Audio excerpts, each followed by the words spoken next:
हर बच्चा है खास, हर दिल है प्यारा, कुछ अलग दिखे फिर भी है हमारा। नमस्कार, मैं हूं सुनीता और आज हम बात करेंगे कि ऑटिज्म है क्या। आज हमें ऑटिज्म को थोड़ी बारीकी से समझना है और हम पेरेंट्स ऐसी क्या गलती कर रहे हैं जिसकी वजह से कि हमारे बच्चे रिकवर नहीं हो रहे या हमें उनमें कोई इम्प्रूवमेंट नहीं दिख रहा। देखिए, मेडिकल लैंग्वेज में अगर ऑटिज्म को कहा जाए तो ऑटिज्म एक न्यूरो डिसऑर्डर है। ऑटिज्म एक डिफरेंट लिविंग कंडीशन है।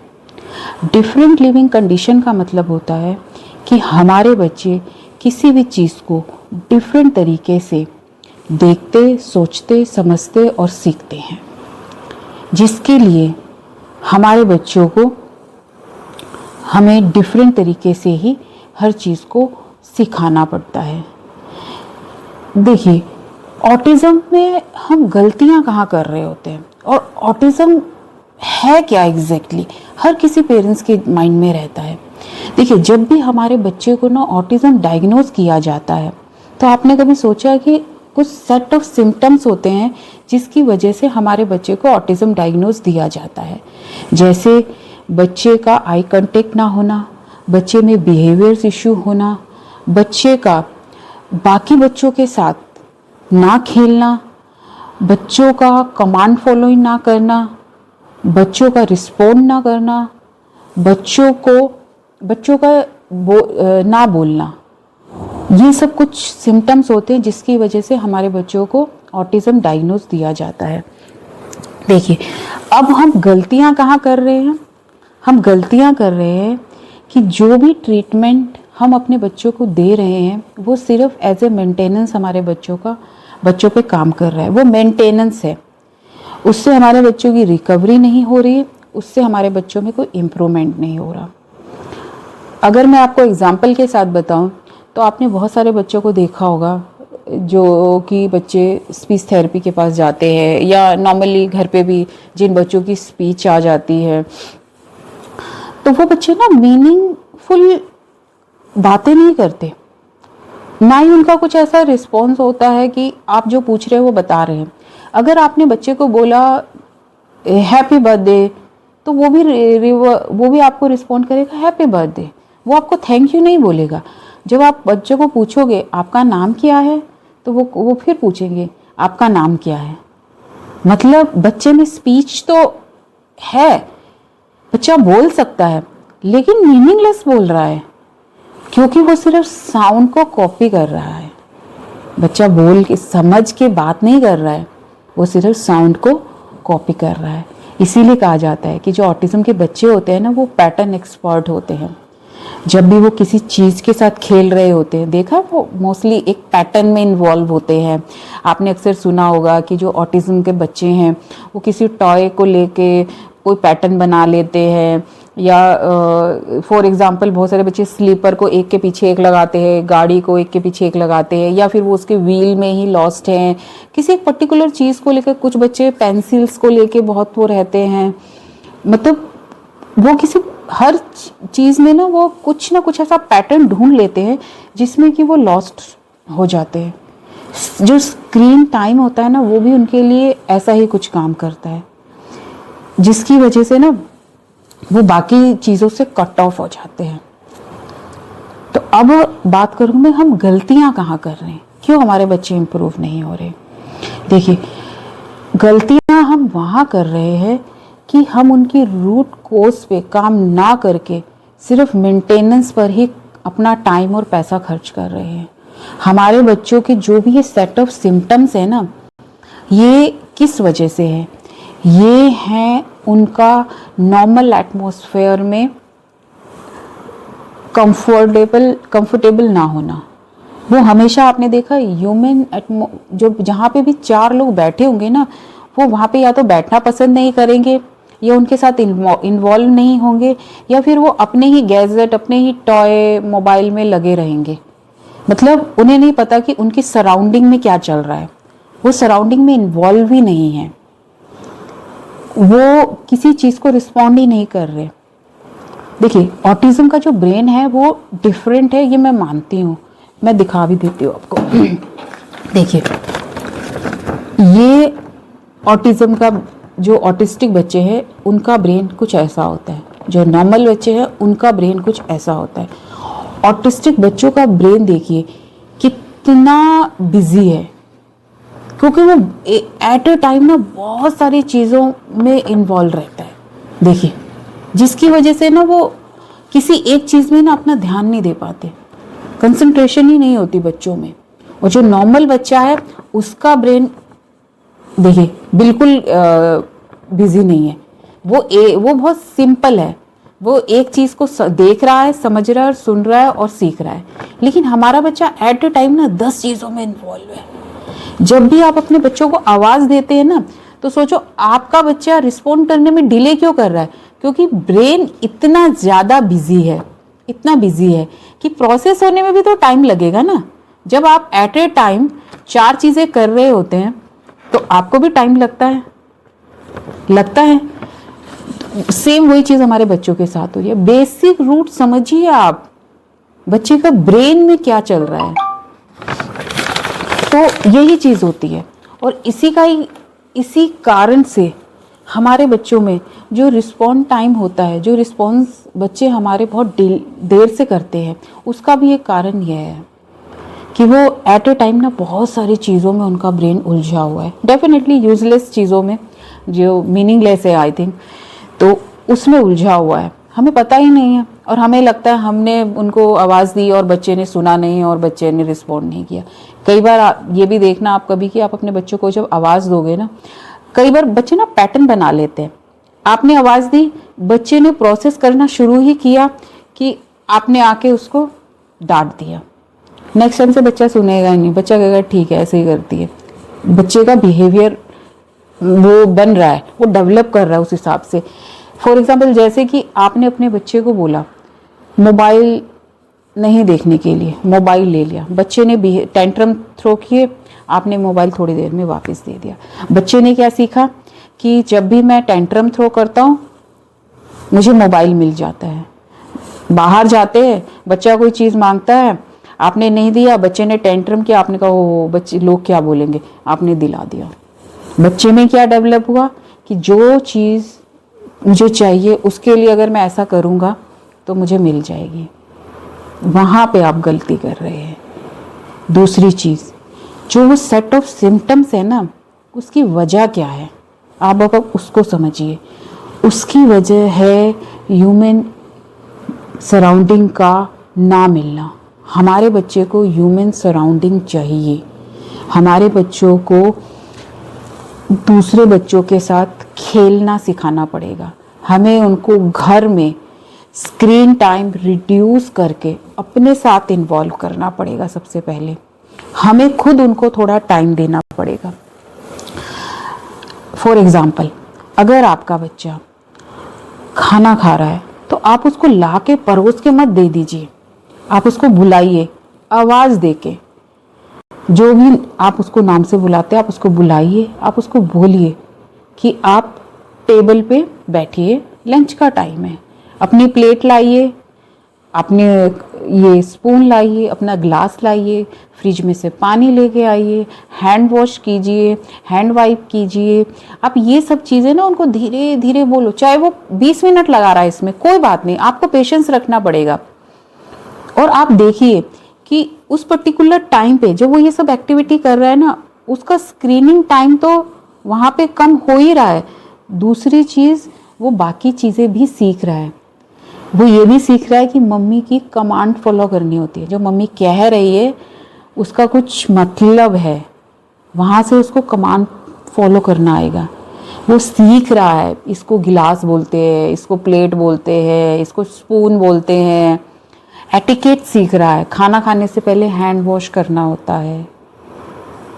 तो ये सब चीज़ें कैसे आएगी अगर आप उस पर काम ही नहीं कर रहे होंगे। नॉर्मली मैंने पेरेंट्स को देखा है क्या करते हैं, किचन में जाएंगे, प्लेट में खाना डालेंगे और बच्चे को दे देंगे। बच्चा खाएगा, most of the time screen देख देख के खाता है, फिर उसके बाद मम्मी प्लेट उठा के ले जाएगी और मम्मी उसका मुंह भी साफ करेगी, हैंड वॉश भी करवा देगी, कोई कमांड नहीं दे रही है मम्मी।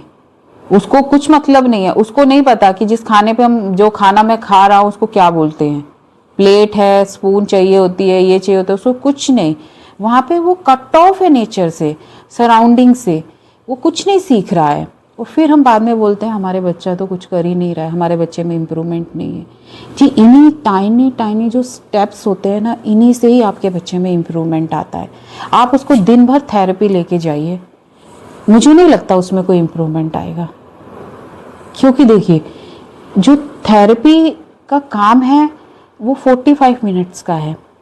वहाँ से वो जो चीज़ें सीख के आ रहा है ना, उसको आपको रिटेन भी तो करना पड़ेगा। अक्सर आपने सुना होगा, जब भी आप स्पीच थेरेपी वाले के पास जाएं या ओटी के पास जाएं, कोई भी थेरेपी अगर आप करवा रहे हैं, वो आपको ज़रूर एडवाइस करेंगे कि आप इसको घर पे भी करना।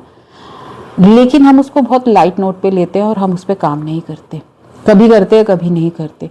जबकि हमारे बच्चे को ज़रूरत है उस चीज़ को रेगुलर फॉलो करने की, उसमें कंसिस्टेंसी होनी चाहिए, उसको एक रूटीन चाहिए ताकि बच्चा इम्प्रूव हो। हमें देखिए, उनकी दुनिया में जाके ना उनको खींच के इस दुनिया में लेके आना है, ये आप मान लीजिए। तो जब आप बच्चों को समझना शुरू करेंगे ना, तभी आप बच्चों के साथ काम कर पाएंगे और बच्चों में इम्प्रूवमेंट देख पाएंगे।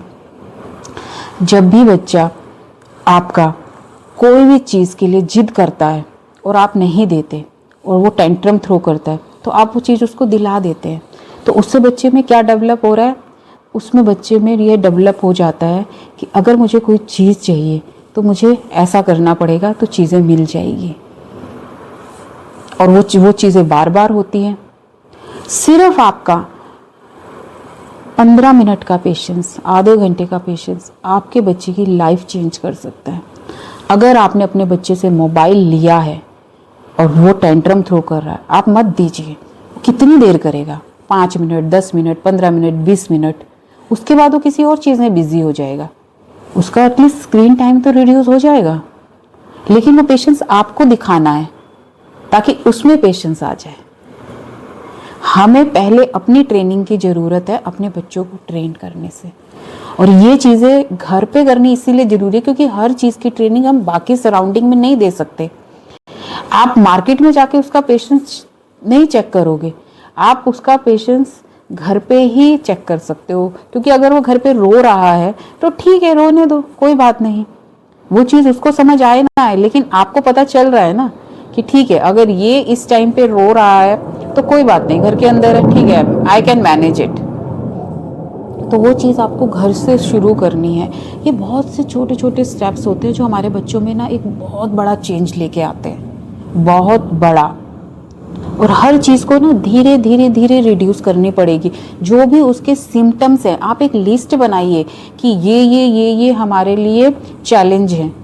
सोचिए, क्योंकि बच्चे में ऑटिज्म ही उसी वजह से है। आपका बच्चा दूसरे बच्चों के साथ नहीं खेलता क्योंकि उसको ऑटिज्म है, इसीलिए आपका बच्चा बात नहीं कर रहा। आपके बच्चे को ऑटिज्म है क्योंकि आपका बच्चा दूसरे लोगों के साथ नहीं, सराउंडिंग में नहीं कंफर्टेबल है। आपका बच्चे को ऑटिज्म है क्योंकि आपका बच्चा घर के चीज़ों को समझता नहीं है। आपके बच्चे को ऑटिज्म है क्योंकि कमांड फॉलो नहीं करता है। तो वही सब चीज़ें तो आपको ठीक करनी है, आपको।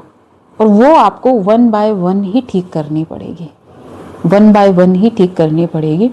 सही तरीके से, सही पेशेंस और कंसिस्टेंसी के साथ अगर आप काम कर रहे हैं, आपके बच्चे में इम्प्रूवमेंट आता है।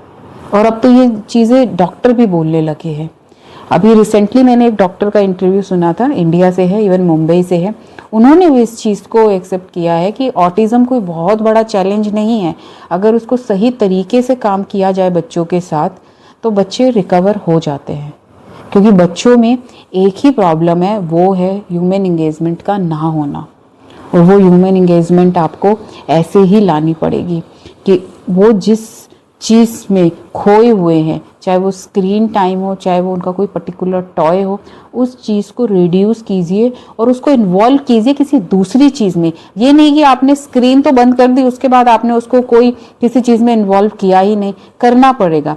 आप उसको बाहर एक्टिविटी के लिए ले जाइए, किसी स्पोर्ट्स में उसको इन्वॉल्व कीजिए, आप उसके साथ बैठ के आप कोई प्ले करिए, या आप उसको टाइम दीजिए, खेलिए आप उसके साथ।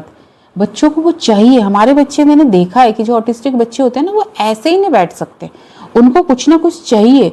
तो हम उनका टाइम क्यों ना एक अच्छी एक्टिविटी में इन्वेस्ट करें, यूज़ करें, ताकि हमारे बच्चे सीखें कुछ। और उसके लिए ना उनके पेशेंस को बढ़ाने के लिए हमें अपना पेशेंस पहले बढ़ाना पड़ेगा।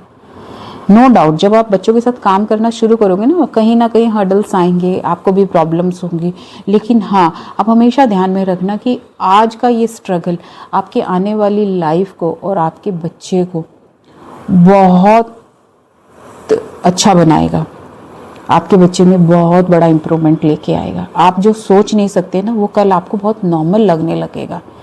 मैंने बहुत से पेरेंट्स देखे जिनके लिए अपने बच्चों को ना टॉयलेट ट्रेन करना भी बहुत बड़ा टास्क होता है, जबकि ऐसे हो जाते हैं बच्चे टॉयलेट ट्रेन, लेकिन आपने किया नहीं।